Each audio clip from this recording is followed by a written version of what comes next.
Okay. I think I'm on. Sorry about that, everyone. Got it. Okay, I'm just setting up. Sorry, guys. All right. I hope you can hear me.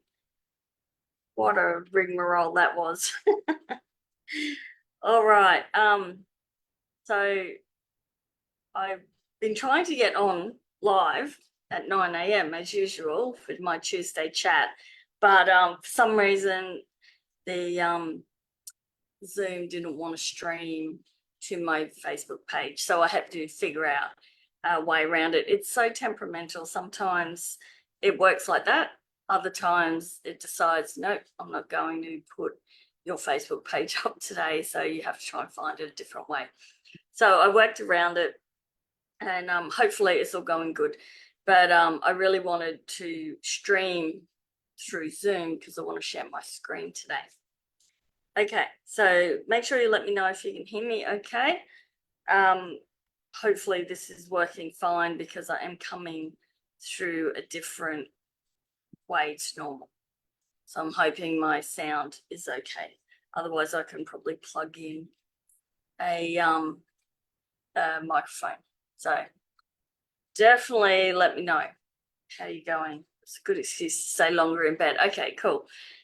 I'm hoping you can hear me, Odette. Yeah, awesome. Thanks, Karen. You found me by accident, Lynette. Okay. Yeah, I'm 15 minutes late, essentially. So anyway, but that's all right. We're here now. It doesn't matter. Awesome. Thanks, Maya. Okay, so today I thought I would have a chat about the history of pastel, because we've talked a little bit about it inside the membership, but and in my when I do a coaching week, I quite often will have a little chat about it. But I thought we could go into a little bit more detail because it is interesting. It's a medium I love and most of my followers love, so it's nice. It'll be nice to sort of go back through and just get a little bit more insight into the history of it, and I wanted to share my screen to share some amazing artwork throughout the centuries, of course. So because I find a lot of people that are new to pastels don't really, they either think it's a new medium or they don't understand the history and how it's lasted the centuries. Like, it's a very old medium, and you can safely paint in it and know that it will probably last the lifetime of anyone purchasing it. Okay, so let me see what I've got here. I've got to get my notes up. As usual, I can't, my brain, something goes in one ear out the other, so I need notes. I can't remember anything. And I also want to share my screen as well, because I thought rather than look at me the whole time, it'd be nicer for you guys to actually look at some other things that I've got here. Okay, let me just figure out how to do this. I need to change this. Share screen.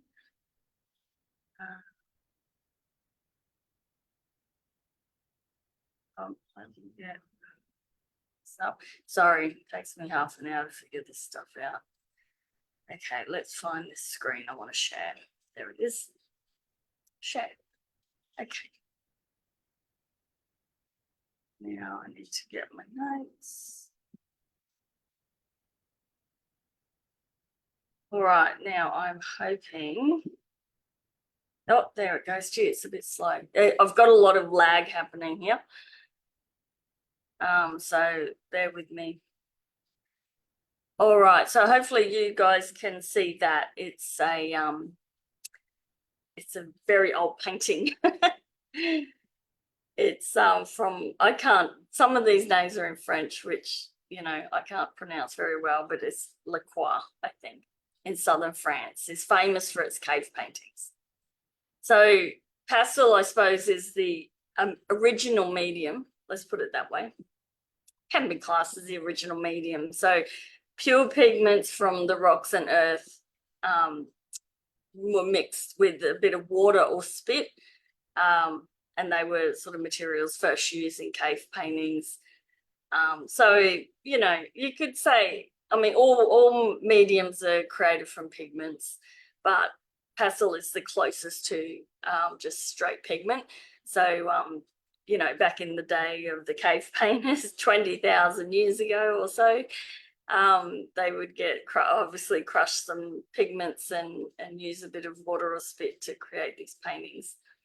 And of course, most of those cave paintings you see are in caves, so they haven't been exposed to sunlight. So that's why I think they're still there and we can see them. They've been really well protected.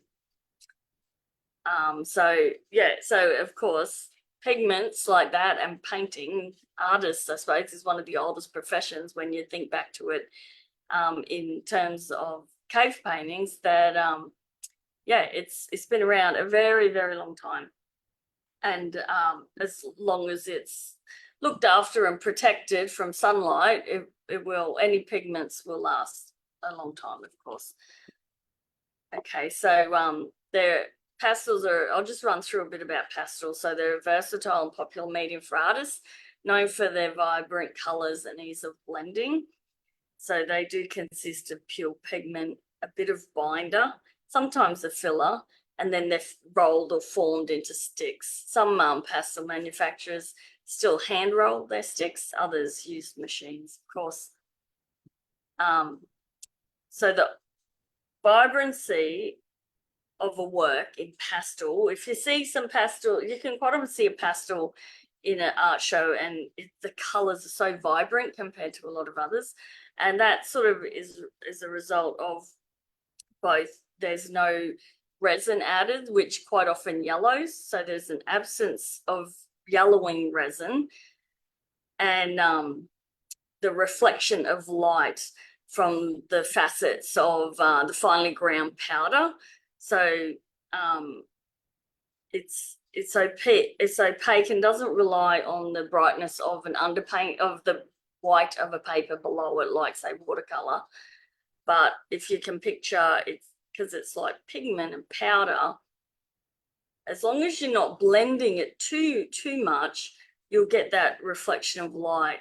I'm talking like tiny particles, but having that, like that, the light will reflect off it, and just that opacity and the pure pigment, and it just a brightness.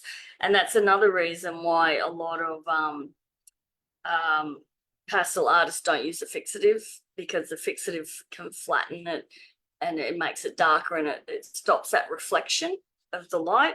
And also excessive blending can diminish the vibrancy as well. So the richest and brightest way for pastels to be with your pastel sticks.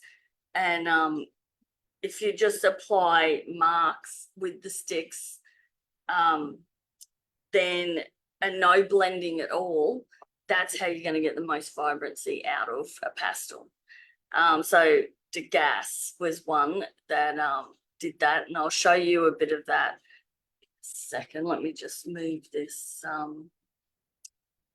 Right, I've got to try and move this screen. Okay, so yeah, so this is your pastels. I forgot to move the screen. Sorry, guys. It's a bit slow when it's a picture of all the different pastels. So you've got, so the sticks are the ones that are in that box there. They're the ones that, if you want your pastel to be as vibrant as possible, they're the ones I would use. And I would try to blend. I know I blend when I work, but the least amount of blending on your sticks with your finger is how to really keep those pastels nice and bright, and you'll get that reflection through those little pigments and everything in there. That's what I try when I do blend. I know I blend with a sponge tool on my pastel sticks in the background. So, but when I'm blending with my pencils, I actually only use the pencil. I try not to stick my fingers in there too much at all on the actual subject. My backgrounds, I don't mind if they're a bit blurrier, but but the pencils I try not to blend too much with my finger at all. So here's a painting you'll see come up from Edgar Degas. So you'll see here he's used strokes of complementary and contrasting hues side by side and interwoven them. Okay, so there's no blending at all here. And it's just, you can see the tiny little, just the small strokes next to each other. And there's a lot of pastel artists that use this style. And you'll see a lot, I've seen quite a few use a black paper as well. And the vibrant colors are just amazing. So if you want your pastels to be really, really bright, then this is a really good technique to use. But again, to use this technique, you need a lot of different pastel colors because you're not blending. So you need a big range so that you can just put the pigment stick down in the color you want without trying to blend a couple of colors together. So with me, a lot of my work, I do blend a lot. So I try and limit. I don't limit the palette that much, but I do limit it a bit because I'm teaching, and even though I've got a lot of pastels over the years, you will as well over time. If you're into pastels, you'll collect a lot of pastel sticks. But as a teacher, I don't expect my students to have a million colors, so I try and limit my palette a bit. Okay, but there's so many different ways to apply pastel. Okay, so and then like I said, applying fixative might compress the powder and darken the colors and diminish that reflected light. So it's a good idea not to put fixative on. And of course, this type of pastel work is very powdery and fragile and vulnerable to smudging, of course. So yeah, I find the way I work with more pencil on the pastel matte paper, the smudging, it can still happen, of course, but it's a bit less.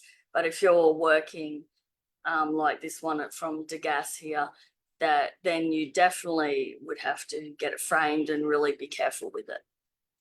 Okay, so let me see what other next picture I have. Okay, so oh, hold on, sorry, just let me shut the door, the dog's barking.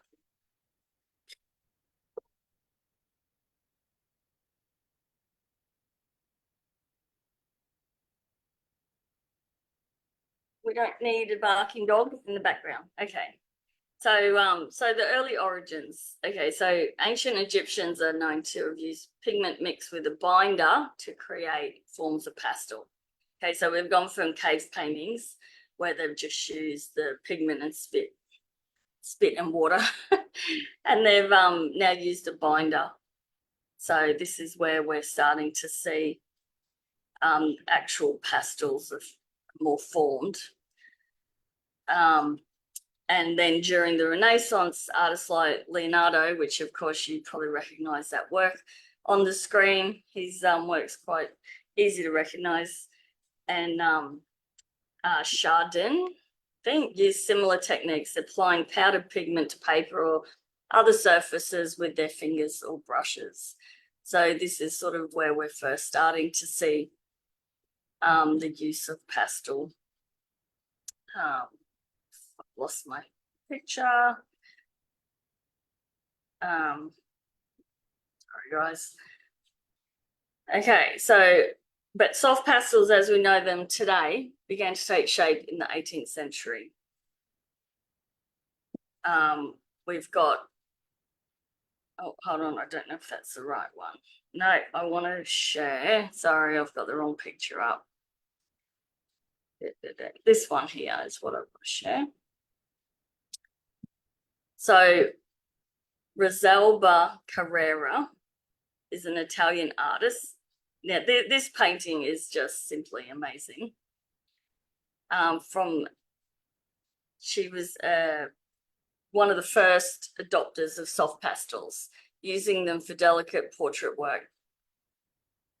She was the first truly international renowned pastel artist, and she dated between 1673 to 1757 in Venice. And to think that this, I mean, look at the colors in this, and this is how old it is, in the 1700s.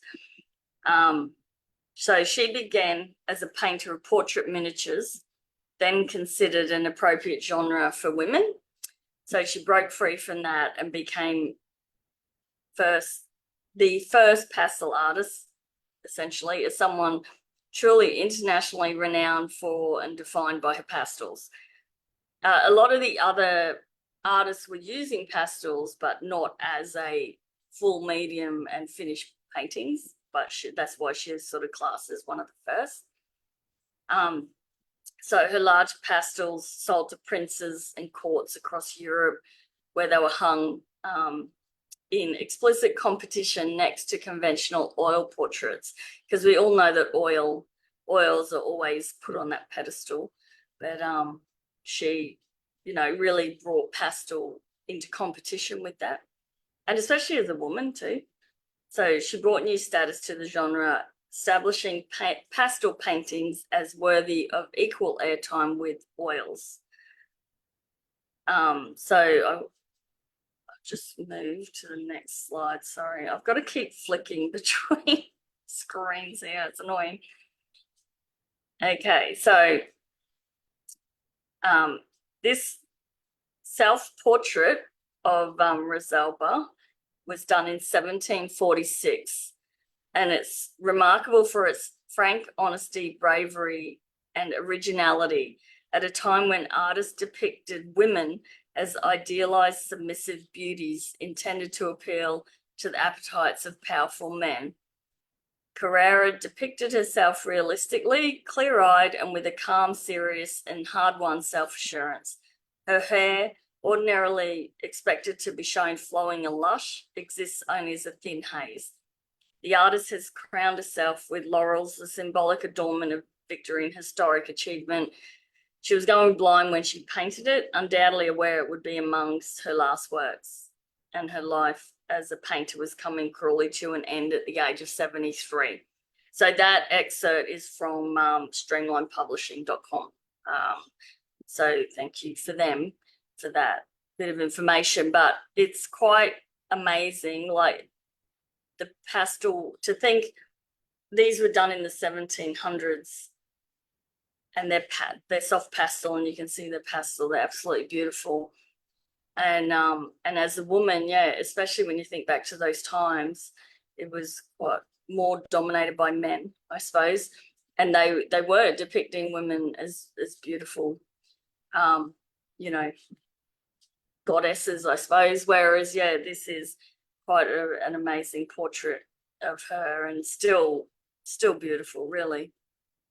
So yeah, I just felt so that was really an important point of history, I think, where you can see pastels started to come into their own there.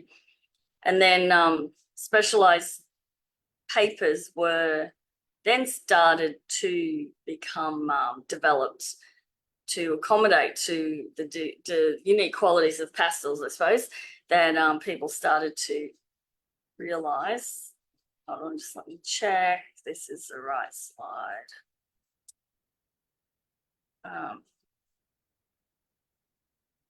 Yep. So yeah, this one, of course, you probably recognize this. This is a Degas. I meant to have it a bit earlier.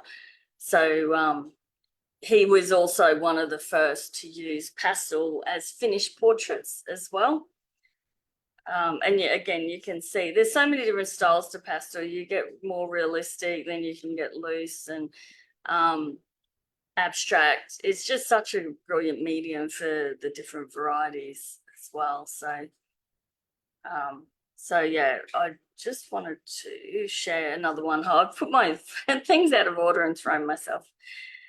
Okay, let's go with this one.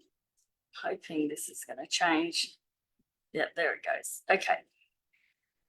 So pastel started to move away from portraiture through works like this is by Jean-Etienne Liotard, a Swiss painter known for achieving peak realism in pastels, applying pastel to smooth, compressed parchment rather than ordinary paper.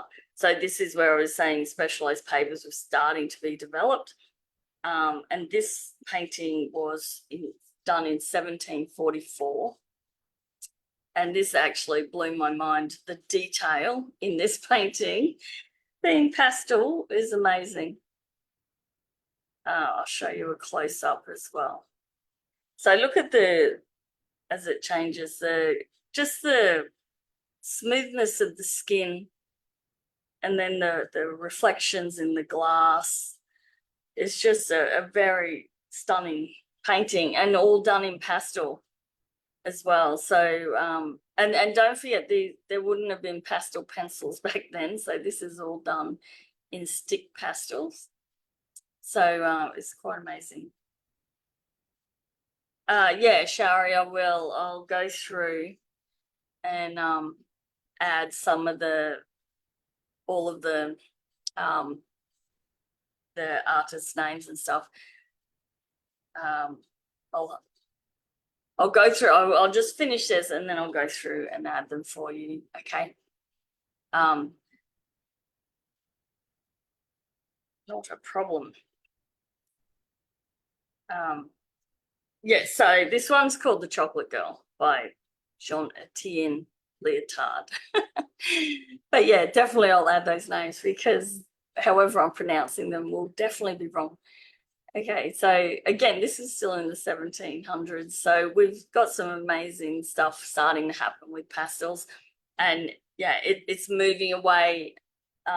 Portraits were the thing back then, I suppose. And now we're starting to move a little bit away, even though this is a person standing there. It's not a full like a front-on portrait. It's got a little bit of still life in it as well. Okay, so the 19th century saw a surge in popularity for soft pastels. So artists like, this is where we have it, Edgar Degas. Can't say these names. Edgar Degas with these, he did a whole series of ballerinas, so they're probably ones you may have seen. And they embrace, and Mary Cassatt is another one actually, which I had hers up before there. So pastel became really popular with artists like Mary Cassatt and Degas and Renoir for their immediacy and expressive potential. So these guys obviously were quite used to working with oils, and as we know, oils take a long time. You've got all that drying time, you're building up layers, whereas pastels were probably ideal for sketching and things like this Mary Cassatt, her work. You can see it's absolutely beautiful portraiture, but the details in the faces, and then it can be more expressive as it comes out. And pastel's brilliant for creating effects like that. So yeah, it started to get very popular. And things like, let me just change the screen again. Okay, so these ones are from Delacroix, Millet and Monet all started to use pastel for plein air sketching. Of course, a lot are known for their oil paintings, but for sketching out ideas and going plein air, there's nothing quite as simple as taking a set of pastels, because the colors are amazing and you can work quite quickly. There's no drying time and you can still get the detail you want as well. So, these are probably preliminary sketches for larger oil paintings.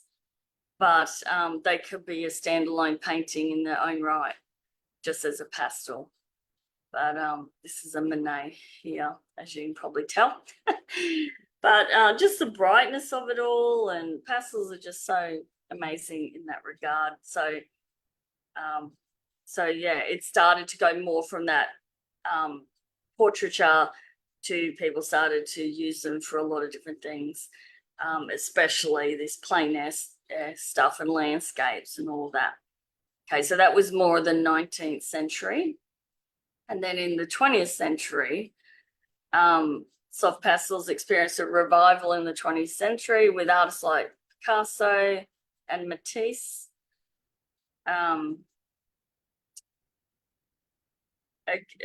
Matisse started to work with them as well. Picasso was more oils, I think, but again, he used a lot of pastel for preliminary sketches. And societies, pastel societies, as we know them today, all started to open, exhibitions emerged, sort of further promoting the medium, and started to foster a sense of community around amongst different pastel artists. And advances in technology led to the development of new pigments, expanding the range of colors. So some hold on, just let me stop sharing for a second.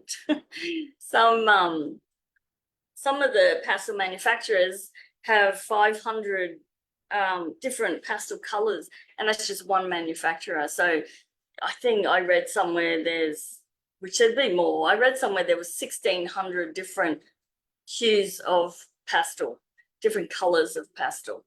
But I imagine there's probably even more than that, because every if you get different brands of pastel, like there's a lot out there, but if you get their sets, they're always a little bit different, you know, because they're making them from adding pigments and different colors together. Not everyone's going to be the same, and sometimes even every batch can be a bit different. So you can just imagine there's such a wide variety out there that, yeah, it's amazing how what's open to us now in this time to be able to have access to. Just let me, I just want to share this. So like I was saying, a lot of pastel societies in the 20th century started opening, forming communities, and this is one. Let me just, I've just got to make sure it's going across. Nope. All right, so oh, here we go. Jeanette said silent S. Everyone's correcting me. Edgar Degas. Okay. Oh, Degas. Right. Okay, Degas. I get it now. All right. So I feel like I'm really lagging here, so I'm hoping it's not too bad for you guys. But I just wanted to share this screen. Like I was saying, a lot of pastel societies, associations, competitions all started opening in the 20th century and started creating groups and societies. And this IAPS is a huge one. There's always different pastel societies probably in every country around the world, so you need to look up where you are and check out. But IAPS is the International Association of Pastel Societies. Okay, so this is a great starting point. So you can go onto this website and check out all the different societies around. So find a society there. They run exhibitions, competitions, all of that. There's constant ones. So it's a great place to visit and start to sort of see what is available to you. But yeah, if you struggle to find a pastel society near you, definitely get on here and just go up to member societies and find one, because it's definitely well worth getting involved in. Okay, so let me just stop sharing again for 1 second. Just need to go back here. Okay. Need to share the screen again. There we go. Share. Okay. Get my notes again. Okay. So like I said, the 20th century was where it all started expanding more, the colors, all of that. The societies were developed, so of course it got more and more popular. And then we're now in today, where pastels are very popular among contemporary artists, all different artists, of course. We're classed as contemporary in this day. So, and they're very popular for their vibrant colors and versatility. And artists are constantly experimenting with pastels, exploring new techniques and approaches. So things like we experiment all the time as well in my membership. Like, you can do so much with pastel. You can add water, turn it to paint. You can use it really fine detail with pencils. You can use the sticks, of course. There's pan pastels. We've been combining watercolor as backgrounds and then pastel on the top. There's just so many different ways to share. Hold on, I'm just making sure.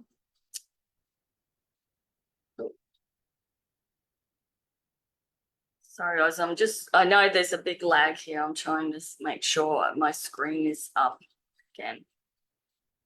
I think it should be.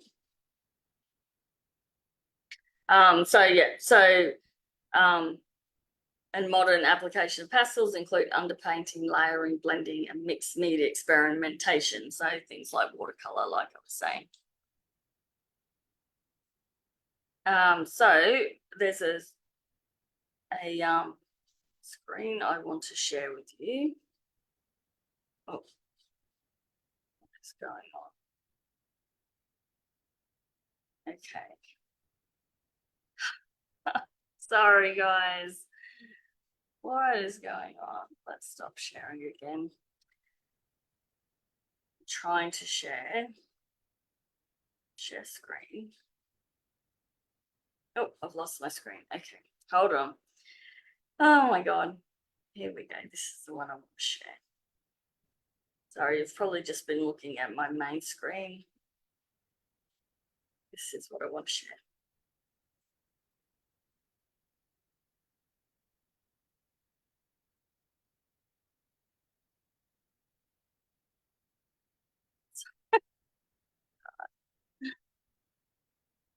Okay. I'm hoping, I can't see if that's come up. Hold on. Let me just get on my phone and double check. God.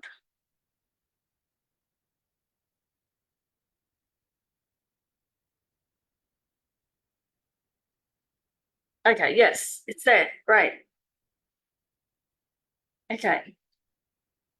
All right. Sorry, guys. I'm really struggling with this share screen. Yes, that's the one, Andrew Hemingway. All right, cool.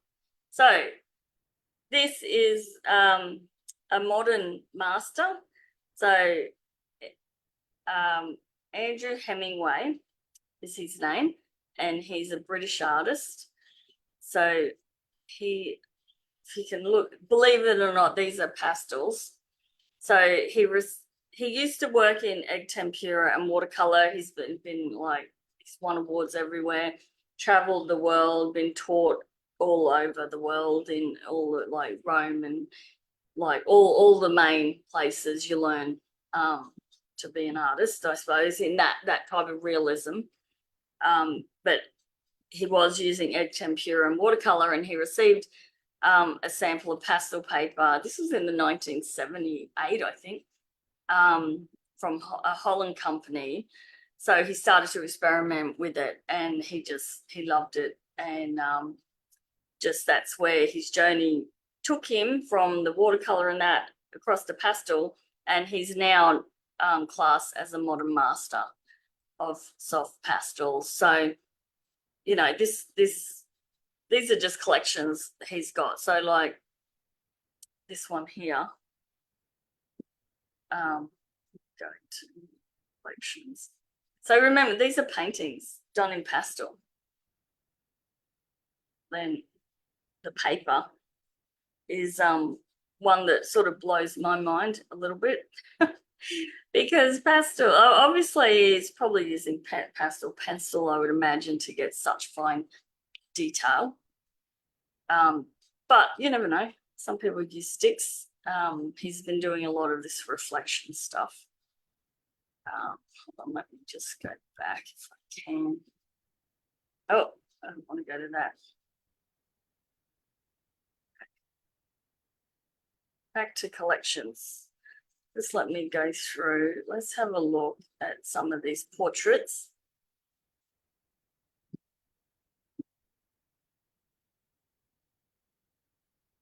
Just the fabric and stuff in these portraits is quite amazing. And the fact, you know, that he's got it looks so real, like this, the see-through of the pattern on the other side of the portrait. You know, the whole, you know, this is a technique we use a lot with that blurrier background, and then the full focus on what's in front is very it's a great technique to push things forward, of course. But just the detail in these blankets and material is quite astounding. And I think typically a lot of people see this type of work and think it's oil painting. So it's wonderful to see a real modern master of this type of work working in pastel instead of oil. So definitely one to go and check out his page, his website, if you're interested. But like I said, I will put these. I know how to get out of here now. Oh, there we go. Oh my God, I wanted to look at these still lives actually as well. Actually, there was, where was it? This was amazing. These plastic bags. That was when it comes up. You see the plastic bags, like that is just, that's to me very hyper realistic. It's quite amazing. So he's done a whole series with these plastic bags. And then I actually really loved these candles. As simple as candles may be, this is just, these are just stunning. The brightness of the flame, which I feel, to get these really bright colors like this, pastel is definitely probably the best medium for this. You know, they're just beautiful. And such a simple, not simple in any means of the artistry, but a simple subject, I suppose, to create a whole series of. And they're just stunning. Absolutely stunning. So when I quite often will talk about trying to create a series, ideas for series of paintings, and something like this, like I said, it's a simple subject, but they're just beautiful pieces of art. And yeah, the brightness of that flame. And I love these ones where the flames been put out and you got that little bit of smoke.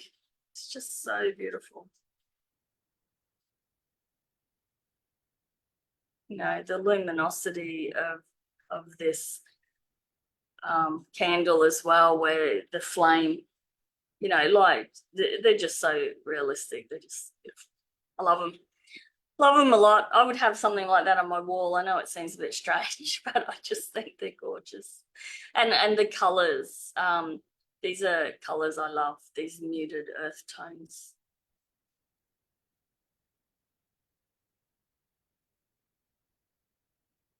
So, all right, you're probably sick of looking at candles now.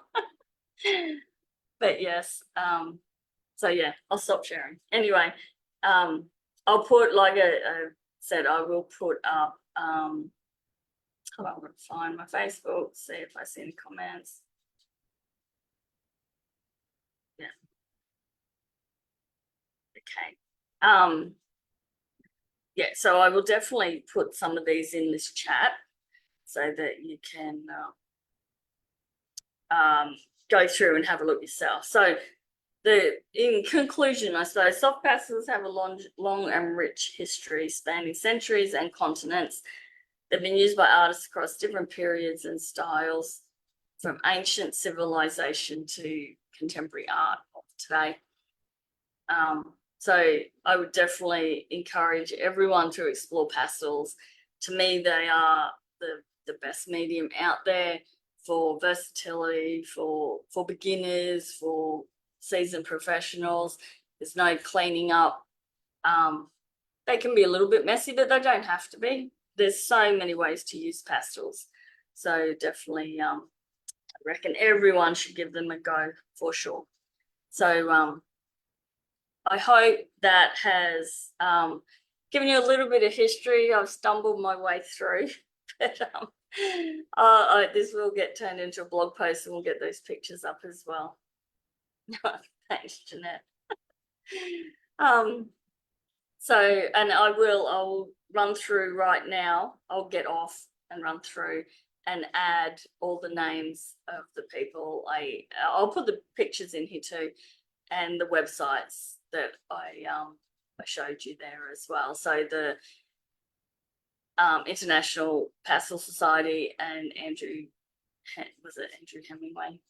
Can't remember his name now. Yes, Andrew Hemingway as well. And you can sit and look at all those beautiful candle paintings as well. So, all right, thanks for joining me today. We got there in the end.